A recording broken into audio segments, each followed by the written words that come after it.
اور زیادہ کر دیا اور ان کے جھوٹ بولنے کے سبب ان کو دکھ دینے والا عذاب ہوگا۔ اور جب ان سے کہا جاتا ہے کہ زمین میں فساد نہ ڈالو تو کہتے ہیں کہ ہم تو اصلاح کرنے والے ہیں، دیکھو یہ بلا شبہ مفسد ہے لیکن خبر نہیں رکھتے۔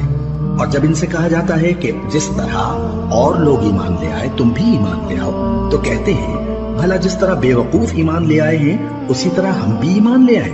سن لو کہ یہی بے وقوف ہیں لیکن نہیں جانتے۔ اور یہ لوگ جب مومنوں سے ملتے ہیں تو کہتے ہیں کہ ہم ایمان لے آئے ہیں، اور جب اپنے شیطانوں میں جاتے ہیں تو ان سے کہتے ہیں کہ ہم تمہارے ساتھ ہیں، اور مسلمانوں سے تو ہم ہنسی کیا کرتے ہیں۔ ان منافقوں سے اللہ ہنسی کرتا ہے اور انہیں مہلت دیا جاتا ہے کہ شرارت و سرکشی میں پڑے بہک رہے ہیں۔ یہ وہ لوگ ہیں جنہوں نے ہدایت چھوڑ کر گمراہی خریدی، تو نہ تو ان کی تجارت ہی نے کچھ نفع دیا اور نہ یہ ہدایت یاب ہی ہوئے۔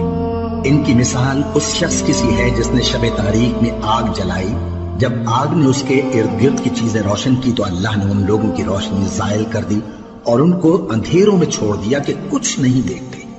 یہ بہرے ہیں، گونگے ہیں، اندھے ہیں کہ کسی طرح سیدھے رستے کی طرف لوٹ ہی نہیں سکتے۔ یا ان کی مثال میں کسی ہے کہ آسمان سے برس رہا ہو اور اس میں اندھیرے پر اندھیرا چھا رہا ہو اور بادل گرج رہا ہو اور بجلی کونگ رہی ہو تو یہ کڑک سے ڈر کر موت کے خوف سے کانوں میں انگلیاں دے لے۔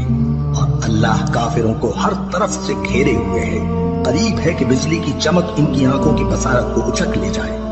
جب بجلی چمکتی اور ان پر روشنی ڈالتی ہے تو اس میں چل پڑتے ہیں، اور جب اندھیرا ہو جاتا ہے تو کھڑے کے کھڑے رہ جاتے ہیں۔